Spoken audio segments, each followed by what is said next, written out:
Hey, good morning, everyone. Welcome in. Today, we're going to start our unit on the election, the voting process, and the Electoral College. So, we are going to take an in-depth look at the election and the Electoral College today. So, I'm going to get into that discussion right now. All right. So, every election year, there is an election schedule. Okay, and here's what the election schedule looks like. From January to June, okay, primaries are held. So a primary is for each respective party to essentially have a ton of candidates who will campaign and will debate with intent to become the uh, nominee for that particular party. This year, as a lot of you guys watched, the Democrats had a primary that involved Joe Biden, Bernie Sanders, Kamala Harris, Elizabeth Warren. Joe Biden ended up winning that primary and became the Democratic nominee. Now, since Donald Trump was incumbent, he did not have to run against anyone within his Republican Party. Uh, However, if a situation occurs where a president has served both their terms, that means that both parties will have a full primary. So we'll see what happens over the next few years. But 2016 was where we saw a full primary. Now, there are caucuses, and what a caucus is, guys, is in states that have caucuses, voters in local meetings choose delegates to conventions at the congressional district or state level. So Iowa typically has a caucus. That's the most famous one. That usually kicks off um, the voting procedure as everyone kind of gets a feel for which Democratic or Republican um, candidate uh, could potentially become the nominee. Now, between July and August, these are typical election years. Each party has their national convention. These are huge gatherings, lots of very passionate Republican, Democratic uh, voters who show up, where the delegates are going to officially nominate the presidential and vice presidential candidate. Okay, uh, in September and October, as we guys have we've seen and we talked about, you have the presidential debates, which will occur. And then on the first Tuesday of every election year in November, the first Tuesday in November is election day.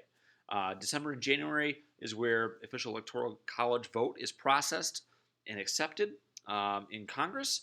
And then on January 20th, this is inauguration day, and the President of the United States is officially sworn in. Now, let's talk about the Electoral College, okay, as a lot of you guys are learning about it as we speak. So, the Electoral College is one of the most complicated aspects of the American political process. No doubt about it, very complex. Okay, as people vote in an election, they do not cast their vote directly for a presidential candidate. Instead, the vote is used to elect presidential electors. Okay, each state has as many electors as it has members of Congress. States with a higher population will have more electors. Example would be California. They've got 55 electoral votes. With lower population, like a place like Wyoming, only 3. Electors are chosen in every state by the popular vote. Every state is on a winner-take-all basis, except for Maine and Nebraska. And a lot of you guys may have seen that during the coverage. So Maine and Nebraska, they operate in congressional districts, and it's broken up. So it's kind of spaced out in each of those states. Okay? Now, counting electoral votes. All right, electors all meet to verify and validate the votes. This is going to take place in each state, and it takes place in December. This is all set up by the 12th Amendment.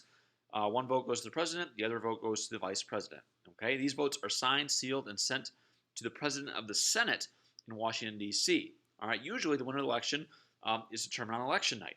This is on the first Tuesday in November. So typically we find it out. But with this year, we are starting to see it's going to take longer. It's going to process. It might be a couple days. It could be a couple weeks. Sometimes it does take longer to process. There are 538 electoral votes. A candidate needs 270 to win the presidency. Now, as you guys have seen, and as you know, there are major flaws in the Electoral College system. Okay? The Electoral College has 3 major flaws. All right? The winner of the popular vote is not guaranteed the presidency. Electors are not necessarily required to vote for the person that wins the popular vote. And a tie would be determined by the House of Representatives. So let's take a look at the first one. So the popular vote winner, all right, in our history has failed to win the presidency 5 times: 1824, 1876, 1888. Most recently in 2000, Al Gore won the popular vote, lost the presidency. And then also in 2016, Hillary Clinton won the popular vote, lost the Electoral College. Okay, the second major flaw. Electors are expected to vote for a candidate that receives the most votes in each state. So those electors, if the state goes blue, like for instance Michigan, that elector is required, in theory, to vote blue. However, they are not. It's not official. The Constitution does not say that they have to. So what we have is what we call a faithless elector, and that means that the elector would vote opposite party. All right, this has never occurred in our history so far. Okay, the third major flaw: a tie, 269, would be determined in the House of Representatives. Okay, this is where this will happen when you have successful third-party candidates who kind of leech away votes, and it makes it very difficult for the Democrats or Republicans to get to that 270. The closest example would be in 1968 when George Wallace, again, took some electoral votes, and it kind of threw things off a little bit. Okay? All right, our last discussion piece here. This is important. Proposed reforms.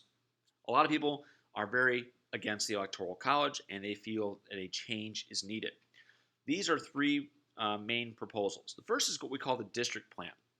This plan will require 2 electors to elect in line with the popular vote. All right, the remaining electors would vote based upon their respective districts.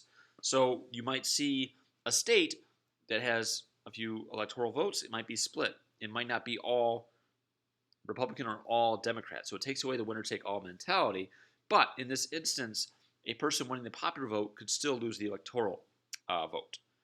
The proportional plan is interesting. So suppose a candidate wins 40% of a state, all right, and say that state has 20 electors. That means that candidate would be granted 8 electoral votes, and the other candidate who won the state will get 12. So it kind of splits things up. It's not a winner-take-all basis, and it would eliminate faithless electors. However, you could still see situations where the popular vote winner could still lose.